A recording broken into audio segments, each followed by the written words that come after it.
నమస్కారం, న్యూస్ వింగ్కు స్వాగతం. ముందుగా వార్తల్లోని ముఖ్యాంశాలు.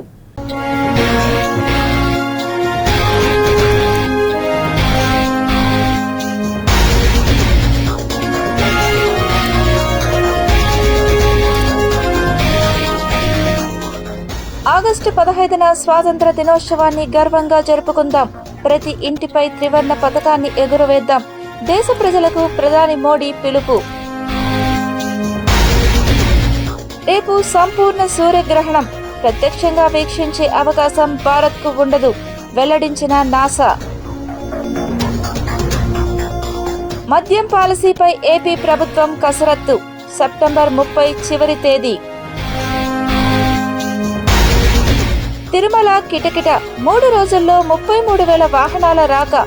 కిక్కిరిసిన అలిపిరి తనిఖీ కేంద్రాలు. స్వర్ణాంధ్ర @ 2047 లక్ష్య సాధనకు ప్రణాళికలు రూపొందించాలి. అధికారులను ఆదేశించిన కమిషనర్ శారదాదేవి. మాతా శిశువుకు భరోసా. తల్లి బిడ్డ ఎక్స్ప్రెస్ ప్రారంభం.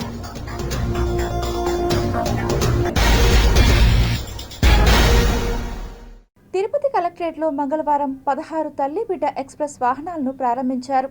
తిరుపతి జిల్లా collector doctor S Venkateswar, Tirupati MLA Arani Srinivasulu, TDP Tirupati నియోజకవర్గ ఇన్ఛార్జ్ జేపీ శ్రీనివాస్తో కలిసి తిరుపతి పార్లమెంట్ అధ్యక్షురాలు డాక్టర్ పనబాక లక్ష్మి ఈ వాహనాలను ప్రారంభించారు. ఈరోజు తిరుపతి జిల్లాకు 16 వాహనాలను కూడా ప్రారంభించడం జరిగింది. అందులో 15 వాహనాలు తిరుపతికి, 1 వాహనము కాళహస్తికి కూడా పెట్టడం జరుగుతోంది.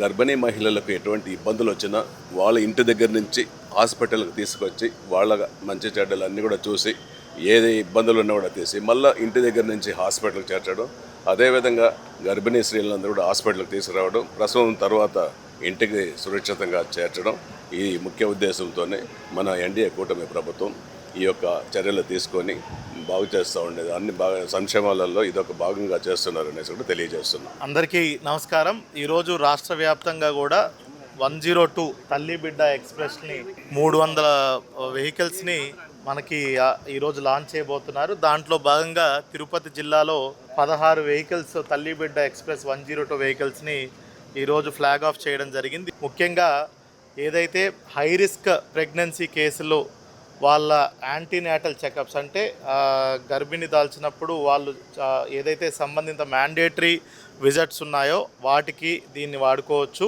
అదేవిధంగా ఎవరికైతే హీమోగ్లోబిన్ అంటే రక్తహీనత ఉన్న వాళ్ళకి ఐరన్ సూక్రోజ్ ఇంజెక్షన్లు గర్భంలో ఉన్నప్పుడు వాళ్ళకి ఐరన్ సూక్రోజ్ ఇంజెక్షన్లు ఇవ్వాలంటే దానికి కూడా తల్లి బిడ్డ ఎక్స్ప్రెస్ వాడుకోవచ్చు. అదేవిధంగా డెలివరీ అయిన తర్వాత సురక్షితంగా ఇంటి దగ్గర డ్రాప్ చేయడానికి, తల్లిని బిడ్డని ఇద్దరిని కూడా ఇంటి దగ్గర డ్రాప్ చేయడానికి డిశ్చార్జ్ అయిన తర్వాత తల్లి బిడ్డ ఎక్స్ప్రెస్ వాడుకోవచ్చు. స్వాతంత్ర దినోత్సవాన్ని గౌరవం, గర్వం, ఘనతతో జరుపుకోవాలని, అభివృద్ధి చెందిన భారత్ కోసం ప్రతిజ్ఞ చేయాలని ప్రధాని నరేంద్ర మోదీ మంగళవారం దేశ ప్రజలకు పిలుపునిచ్చారు. అధికార ఎన్డీఏ కూటమి మంగళ్ మిలన్ సమావేశానికి హాజరైన సందర్భంగా ఎన్డీఏ ఎంపీలు, కేంద్ర మంత్రులకు త్రివర్ణ జెండాలను ఊపుతూ వందే మాత్రం, భారత్ మాతాకి జై నినాదాలతో ఆయనకు స్వాగతం పలికిన వీడియోను మోడీ షేర్ చేశారు.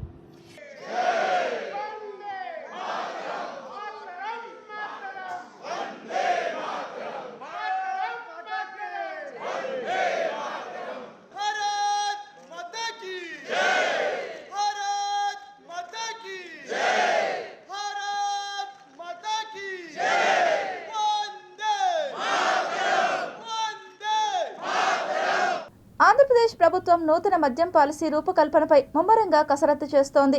ప్రస్తుతం అమల్లో ఉన్న ఎక్సైజ్ పాలసీ గడువు సెప్టెంబర్ 30వ తేదీతో ముగియనుండటంతో తదుపరి తీసుకోబోయే నిర్ణయాలపై అధికారుల మధ్య చర్చలు సాగుతున్నాయి.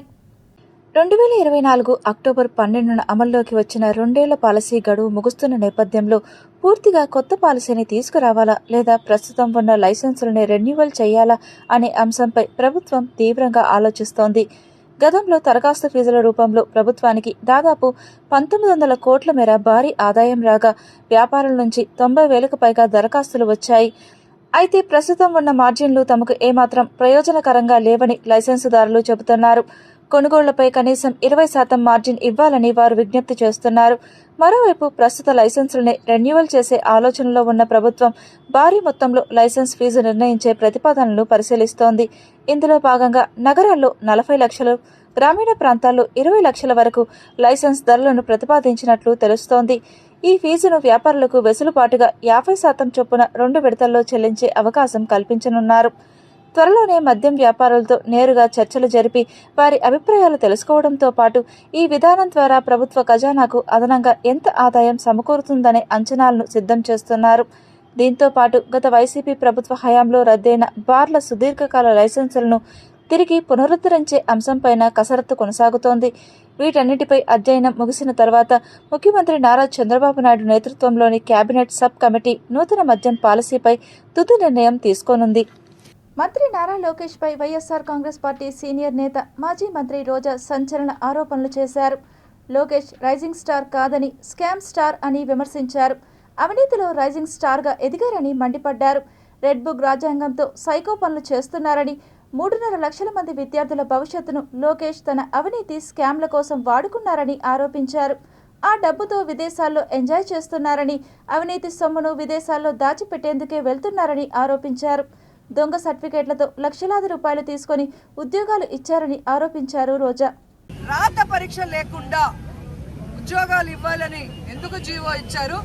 డిఎస్సిలో అభ్యర్థుల్ని రిక్రూట్ చేసిన తర్వాత ఆ జీవోని క్యాన్సిల్ చేసి యథాతథంగా మళ్ళీ రాత పరీక్షతోనే భవిష్యత్తులో ఉద్యోగాలు ఇవ్వాలి అని ఎందుకు జీవో ఇచ్చారని అడుగుతున్నాను. అలాగే ఒరిజినల్ సర్టిఫికేట్స్ ని పక్కన పెట్టి తెలుగుదేశం పార్టీ వాళ్ళు ఏదైతే తీసుకొచ్చారో ఫేక్ 420 ఈ యొక్క ఏవైతే సర్టిఫికేట్స్ ఉన్నాయో వాటితో ఉద్యోగాలు ఎలా ఇచ్చారని నేను అడుగుతున్నాను.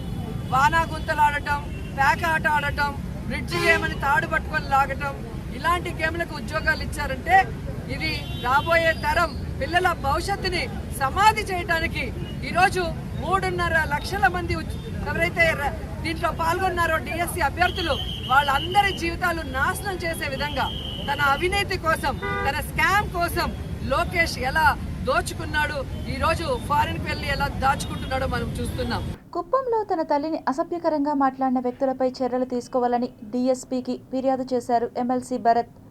కుప్పం పట్టణంలోని వైసీపీ కార్యాలయంలో ఏర్పాటు చేసిన మీడియా సమావేశంలో మాట్లాడిన ఎమ్మెల్సీ భరత్ ఇప్పటి వరకు కుప్పం నియోజకవర్గంలో ఇలాంటి సంస్కృతి చూడలేదు.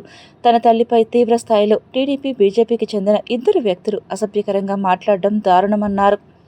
కుప్పంలో కంప్లీట్గా వచ్చి రాజకీయ పరంగా ఇక్కడ నివసిస్తూ దగ్గర 12 సంవత్సరాలు అయింది ఇప్పటికి. ఈ 12 సంవత్సరాల్లో కూడా ఎప్పుడూ చూడనటువంటి వింత సంస్కృతి, ఎక్కడా చూడనటువంటి రాజకీయ పరిణామాలు నిన్న ఈ కార్యక్రమం ద్వారా, ఈ ఇన్సిడెంట్ ద్వారా నిన్న చూడడం చాలా బాధాకరమైనటువంటి.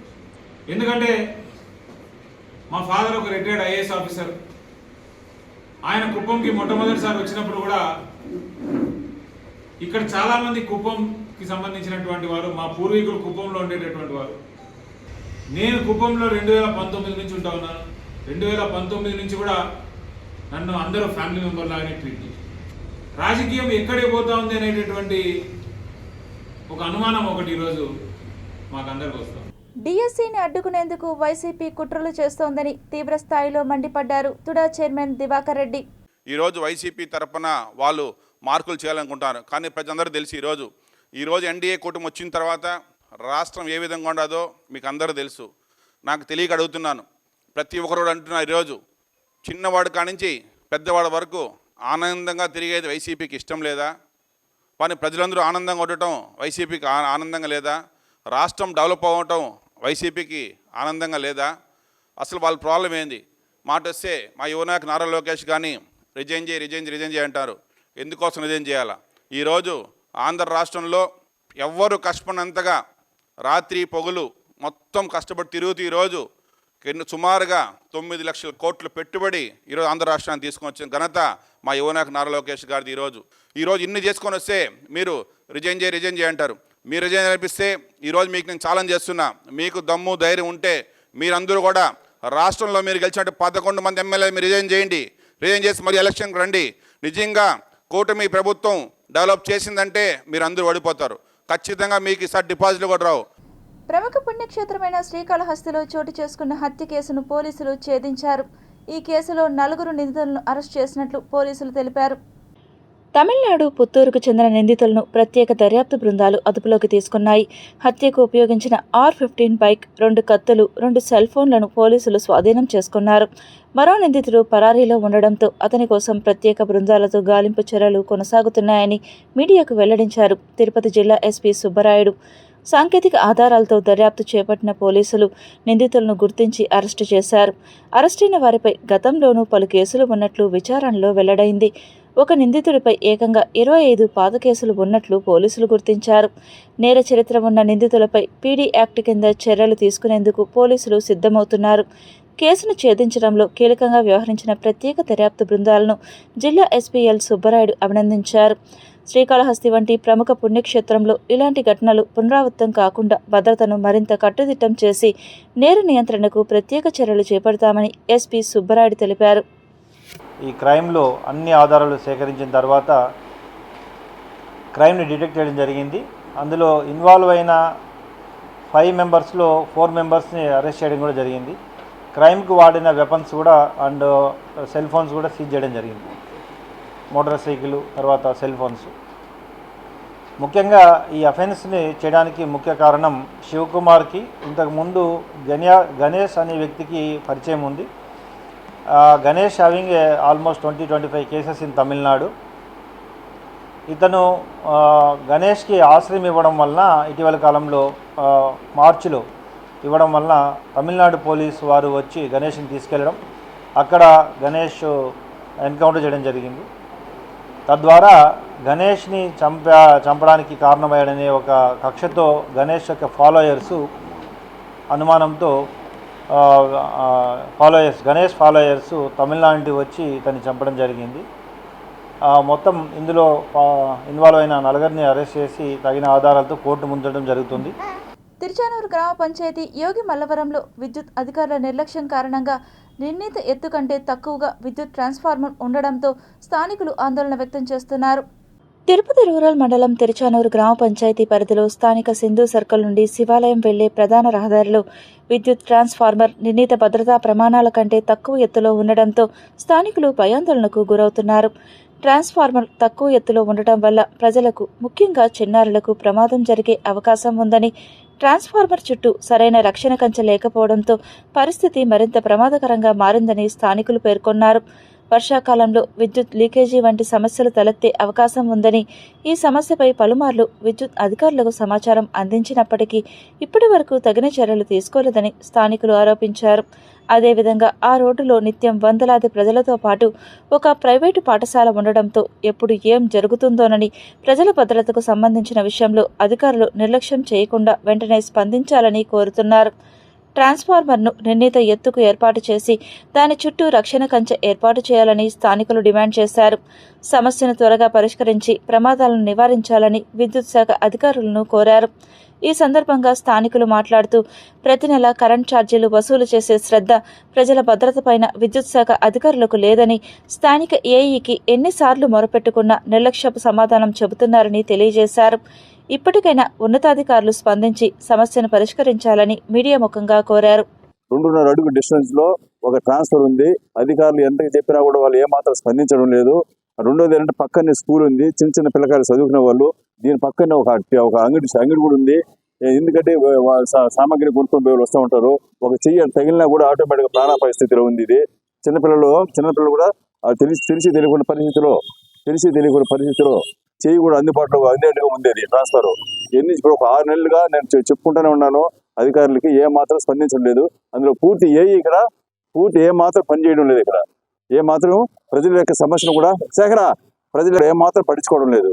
కాబట్టి దయించి మీడియా తరఫున మేము విన్నవించుకుంటున్నాము. అది గొప్ప పని చేసుకుని దీన్ని తగిన న్యాయం చేయవలసిందిగా కోరుకుంటున్నాను. వైఎస్ఆర్ కాంగ్రెస్ పార్టీలో యాదవులను స్వార్థ ప్రయోజనాలకు వాడుకుంటున్నారని తిరుపతి తాతయ్యగుంట గంగమ్మ దేవస్థానం చైర్మన్ మహేష్ యాదవ్ తీవ్ర స్థాయిలో మండిపడ్డారు. తిరుపతిలో యాదవులంటే గౌరవప్రదంగా అందరూ గౌరవిస్తారు, గౌరవప్రదంగా చూస్తారు. పార్టీలకు అతీతంగా ఒక గౌరవప్రదంగా చూస్తారు. అటువంటి నువ్వు యాదవుల పేరు చెప్పి నువ్వు యాదవులు పరువు తీసే కార్యక్రమానికి కంకణం కట్టుకున్నాను. దేవాలయం లాంటి టౌన్ బ్యాంకులో నువ్వు చేసిన పనికిమాలిన పనులకి తిరుపతిలో ఉండే యాదవులంతా తలదించుకునే పరిస్థితి తీసుకొని వచ్చావు నువ్వు. అదేవిధంగా యాదవ కులంలో పెద్ద మనిషిని నువ్వు అవమానకరంగా నువ్వు మాట్లాడడం జరిగింది. దాన్ని అందరూ కూడా తిరుపతిలో ఉండే ప్రజలందరూ కూడా దాన్ని వినడం జరిగింది. నీకు పెద్దలంటే భయం లేదు, గౌరవం లేదు, దేవుడు అంటే అంతకుముందు భక్తి లేదు, భయం లేదు. వైసీపీ చేపడుతున్న డిఎస్సి నిరసనలపై శ్రీకాళహస్తి నియోజకవర్గం జనసేన నాయకులు తీవ్ర స్థాయిలో మండిపడ్డారు. రేణిగుంటలో నిర్వహించిన మీడియా సమావేశంలో వారు మాట్లాడుతూ డిఎస్సి నిరసనలో యువత భాగస్వామి లేకపోవడంతో వయోవృద్ధులను యువత పేరుతో తీసుకువచ్చి వైసీపీ నాయకులు ఆరోపణలు చేయడం ముమ్మాటికి సరికాదని హితవు పలికారు. డే 1 అందరూ పోయి వైఎస్ఆర్సీపీ శ్రేణులు అన్నీ పోయి హైకోర్టులో పిటిషన్ వేసినారు. హైకోర్టు ఫస్ట్ డేనే కొట్టేసింది. ఇది అందరూ తెలుసుకోవాలా. డే 1 కొట్టేసింది. Where is the evidence? Evidence లేదు. కానీ ఏదో ఒక రకంగా తప్పుదారి పట్టించాలా. ఎలా తప్పుదారి పట్టించాలా? ఎవరినో ఒకరిని తీసుకొని వచ్చి వాళ్ళని ఫీడ్ చేసి ఏదో ఒక రకంగా ఇలా చేయండి, అలా చేయండి. ఆయన టైం వేస్ట్. రిలే నిరాహార దీక్ష ఫస్ట్ ఆఫ్ ఆల్ చేస్తే ఎవడైనా మొగోళ్ళ కూర్చోవాలి, వాడే చేయాలి నిరాహార దీక్ష. రిలే అంటే ఒకరి తర్వాత ఒకరు. అంటే నాకు ఆకలి వేస్తాను, నువ్వు చూసుకునే బిర్యానీ తినే నిరాహార దీక్ష అదే.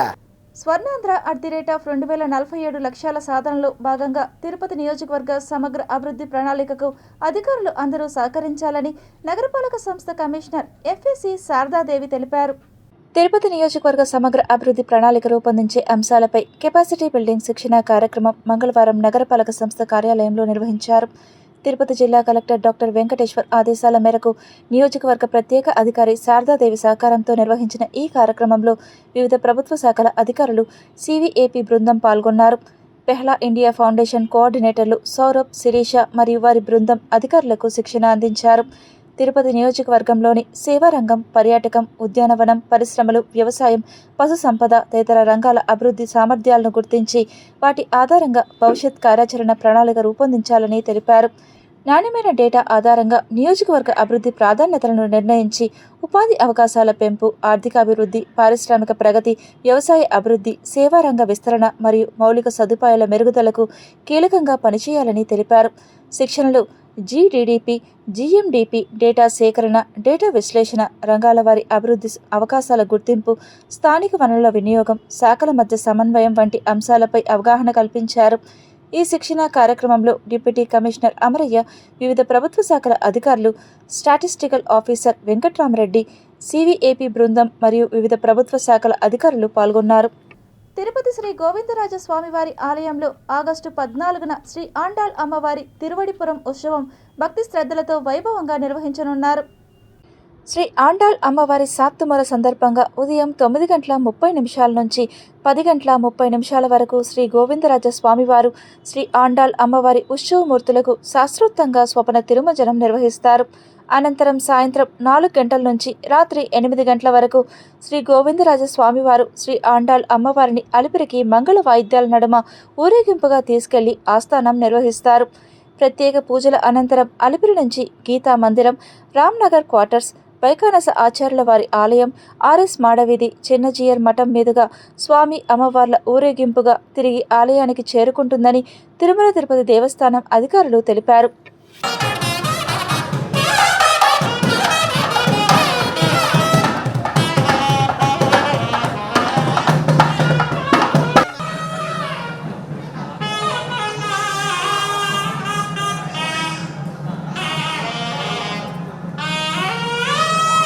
పెద్ద పంజాని మండలం మారపల్లి శ్రీనివాసులను 5 రోజుల క్రితం నాటు తుపాకీతో కాల్చి హత్య చేసిన నిందితులను పెద్ద పంజాని పోలీసులు అరెస్టు చేశారు. రామలింగ మొదటి భార్య పిల్లలు అయితే రెండో భార్య పిల్లలు. బట్ రామలింగ రెండో భార్య పిల్లలు, శ్రీనివాస్ మొదటి భార్య పిల్లలు. శ్రీనివాస్ కు ఎప్పుడే కానీ తన పిన్ని అనే ఫీలింగ్ లేదు. తన నాన్న లీగల్ వైఫ్ కూడా అనుకోవట్లేదు. ప్రాపర్టీ డివైడ్ అయినప్పుడు 5 ఎకరాలు వాళ్ళ నాన్న శ్రీనివాస్ వాళ్ళ నాన్న రామలింగం కూడా ఇచ్చాడు. ఆ విషయంలో కోర్టుకు పోయాడు. ఇతను మా ఫాదర్ సరైన వారసుడు కాదు, ఈ 5 acres కూడా ఇవ్వకూడదు అని చెప్పేసి. దాంతో వాళ్ళిద్దరి మధ్య బాగా మనస్పర్ధలు పెరిగాయి. దానివల్ల ఈ రామలింగం అనే వ్యక్తి తన ఫ్రెండ్ శేఖర్, తర్వాత నాగరాజు, మునిరాజు, ప్రకాష్ వీళ్ళందరితో కలిసి హత్యకు ప్లాన్ చేసుకొని ఆ రోజు అతని యొక్క చైన్ దగ్గర ఆ బండ మీద ఒకటే కూర్చొని ఉన్నా అని చెప్పి శేఖర్ సమాచారం ఇవ్వడంతో వెళ్ళి రామాంజీ నాగరాజుతో కలిసి నాటు తుపాకీతో కాల్చి చంపడం జరిగింది. ఆ నాటు తుపాకీ వచ్చేసి ప్రకాష్ సంబంధించిన వ్యక్తిది. ఆ ప్రకాష్, మునిరాజు ఇద్దరు కలిసి దీనికి తుపాకీ ఇవ్వడం జరిగింది. ఈ 5 మందిని అరెస్ట్ చేసి రిమాండ్ పంపడం జరుగుతుంది. రాష్ట్ర రెవెన్యూ శాఖ మంత్రి అనగాని సత్యప్రసాద్ ఆధ్వర్యంలో అమలవుతున్న రెవెన్యూ సంస్కరణలు ప్రజలకు ప్రత్యక్షంగా ప్రయోజనం చేకూరుస్తున్నాయని హర్షిస్తూ తెలుగుదేశం పార్టీ యువనేత శంకర్ యాదవ్ ఆధ్వర్యంలో మంగళవారం తిరుపతి తాతయ్యగుంట గంగమ్మ ఆలయంలో ప్రత్యేక పూజలు నిర్వహించారు. మంత్రివర్యులు అనగాని సత్యప్రసాద్ గారు ఈరోజు తీసుకున్న సంచలన నిర్ణయము యావత్తు రైతులకు, ప్రజలకు అందరికీ మేలు జరిగేలాగా, అభివృద్ధి చెందేలాగా తీసుకున్నాడమని చాలా సంతోషము. ఆయన సుమారు రాష్ట్ర వ్యాప్తంగా భూ సమస్యలను పరిష్కరించి చూపుతూ ఇప్పటికే 2,44,000 మందికి ప్రయోజనాలు కల్పించారు. అంతేకాకుండా 20DAలో గత ప్రభుత్వంలో పెట్టిన 10,00,000 ఎకరాలను ఖచ్చితంగా తీస్తామని మాట ఇవ్వడం అనేది చాలా సంతోషము.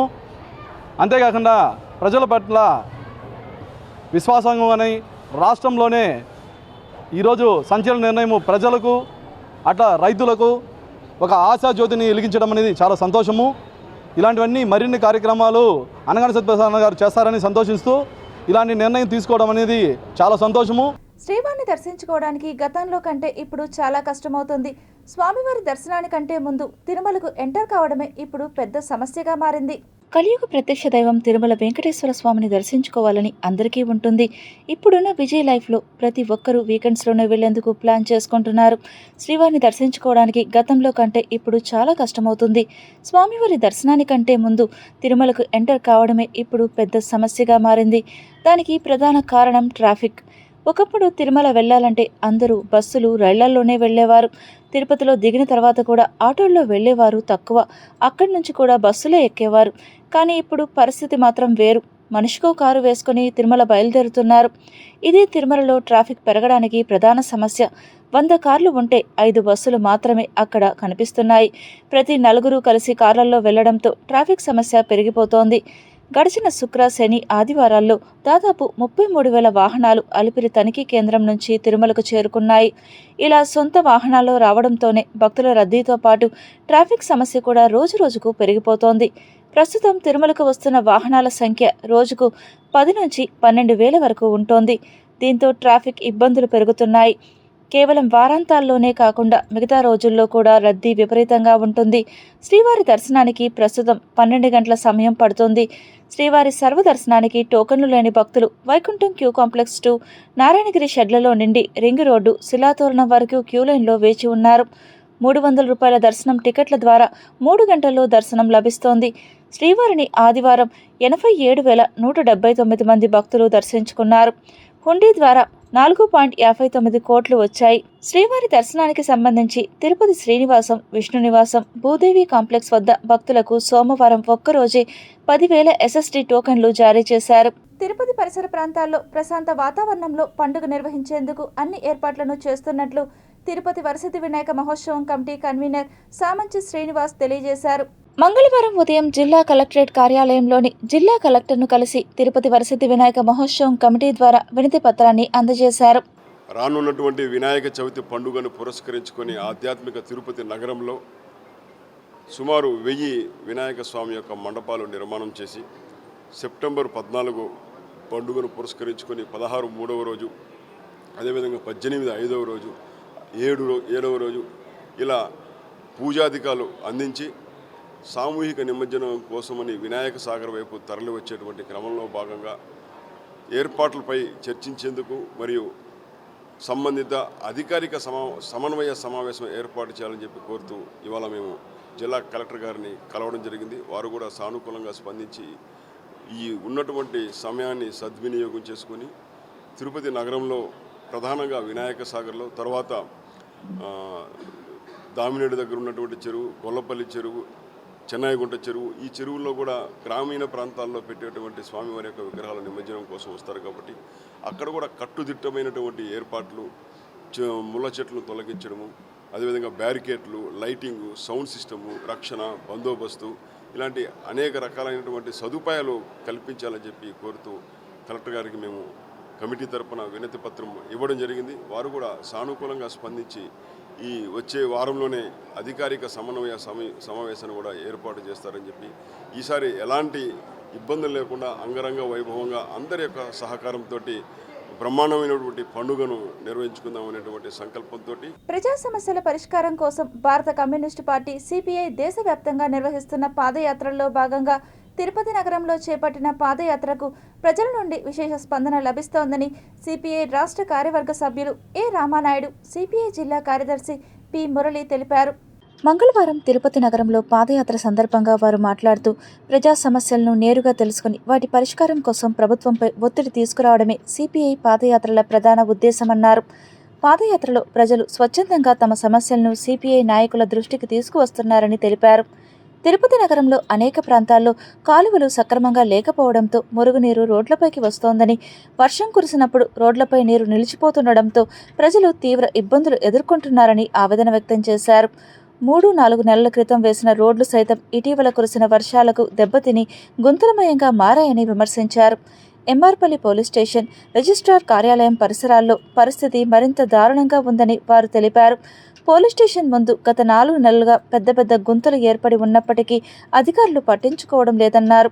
ఇదే మార్గంలో ఎమ్మెల్యేలు, ఎంపీలు, అధికారులు, ప్రజలు, వేలాది మంది విద్యార్థులు, యాత్రికులు రాకపోకలు సాగిస్తున్నారని తెలిపారు. ఇటీవల గుంతల్లో పడి 2 విద్యార్థులు ఆసుపత్రి పాలైన ఘటనను తాము ప్రత్యక్షంగా చూశామని పేర్కొన్నారు.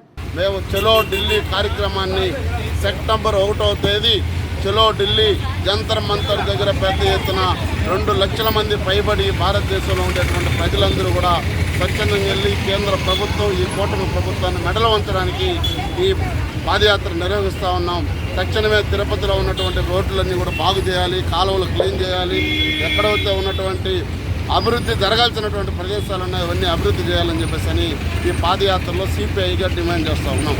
పొంగునూరు నియోజకవర్గ పరిధిలోని చౌడేపల్లి మండలం జోగివాండ్ల ఇండ్ల సమీపంలో విషాద ఘటన చోటు చేసుకుంది.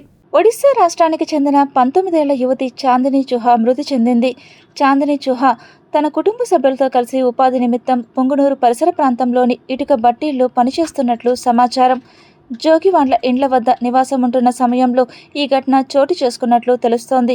అయితే కొంతకాలంగా కడుపు నొప్పితో బాధపడుతున్న చాందిని తీవ్ర అస్వస్థతకు గురై ఈ నిర్ణయం తీసుకున్నట్లు ప్రాథమికంగా పోలీసులు అనుమానిస్తున్నారు. ఘటనపై మృతురాలి అక్క ఊర్వశి ఇచ్చిన ఫిర్యాదు మేరకు పోలీసులు కేసు నమోదు చేశారు. పోలీసులు మృతదేహానికి పోస్టుమార్టం నిర్వహించి ఘటనకు గల పూర్తి కారణాలపై దర్యాప్తు చేస్తున్నారు. పోస్టుమార్టం నివేదిక దర్యాప్తులో తేలాల్సి ఉంది.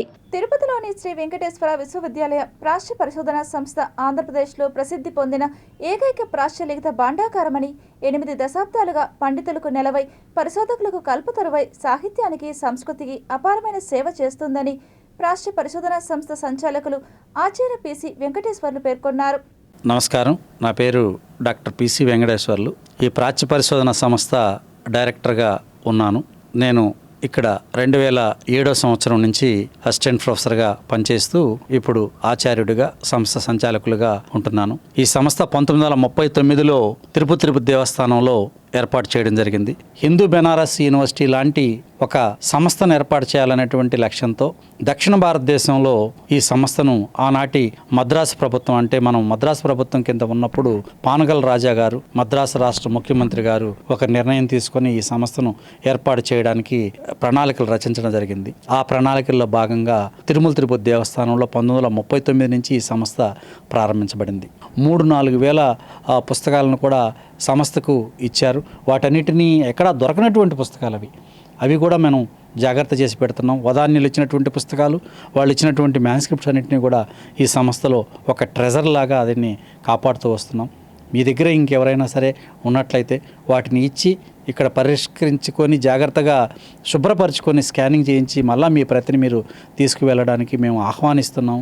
కాబట్టి అది మన సంపద కాబట్టి ఇక్కడ జాగ్రత్త చేయడానికి మేము అన్ని విధాలా ఎలాంటి రుసుము తీసుకోకుండా వాటిని జాగ్రత్తగా పెడతామని చెబుతూ సంస్థ భారతీయ సంస్కృతికి చిహ్నంగా దక్షిణ భారతదేశంలో ముఖ్యంగా ఈ తెలుగు ప్రాంతాల్లో అతి పెద్దదైనటువంటి పరిశోధనా సంస్థగా ఉండడానికి సహకరిస్తున్నటువంటి మా యూనివర్సిటీ అధికారులకి ధన్యవాదాలు తెలియజేసుకుంటూ నమస్కారం. గొల్లవానిగుంట ప్రజలకు ప్రధానంగా పెద్ద కాలువ సమస్యగా ఉంది. వర్షాలు వస్తే ఆ మార్గంలో వెళ్ళలేరు. దానికి తాత్కాలిక పరిష్కారం కాదు, శాశ్వత పరిష్కారం చూపుతానని తిరుపతి నియోజకవర్గం Telugu Desam party incharge JB Srinivas అన్నారు. తిరుపతి 2వ డివిజన్లో గొల్లవానిగుంటలో కూటమి ప్రభుత్వం 2 ఏళ్ల పాలనపై సంక్షేమ విజయాలపై డోర్ టు డోర్ కార్యక్రమం మంగళవారం నిర్వహించారు. తిరుపతి పార్లమెంట్ అధ్యక్షురాలు పనబాక లక్ష్మి యాదవ కార్పొరేషన్ చైర్మన్ నరసింహ యాదవ్తో కలిసి ప్రతి ఇంటికి వెళ్లి లబ్ధిదారులతో మాట్లాడారు. ప్రతి ఇంటిలో లబ్ధిదారులు ఉన్నారని, కూటమి ప్రభుత్వం సంక్షేమ అభివృద్ధిపై వారి ఆనందానికి అవధులు లేవన్నారు.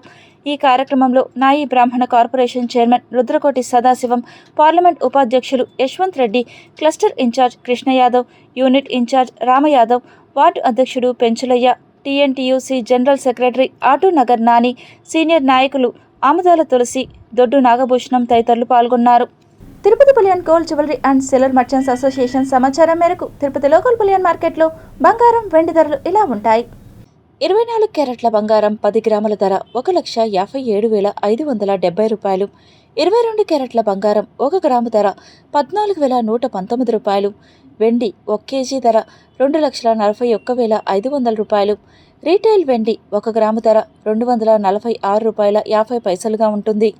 వార్తలు ముగించే ముందు ముఖ్యాంశాలు మరోసారి చూద్దాం.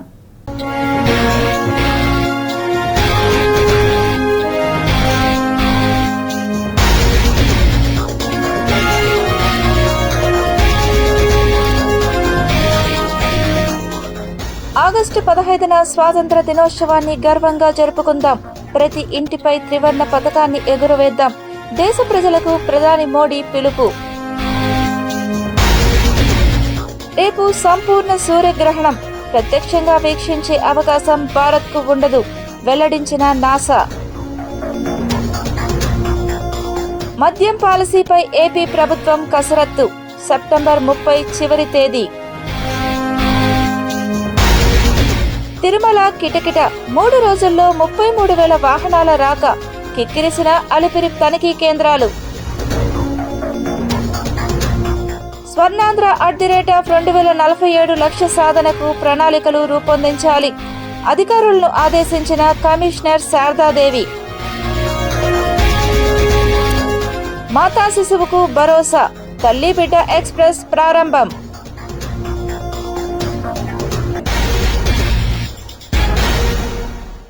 ఈ వార్తలు ఇంతటితో సమాప్తం. సమగ్ర సమాచారంతో నెక్స్ట్ విషయంలో మళ్ళీ కలుద్దాం. అంతవరకు సెలవు. నమస్కారం.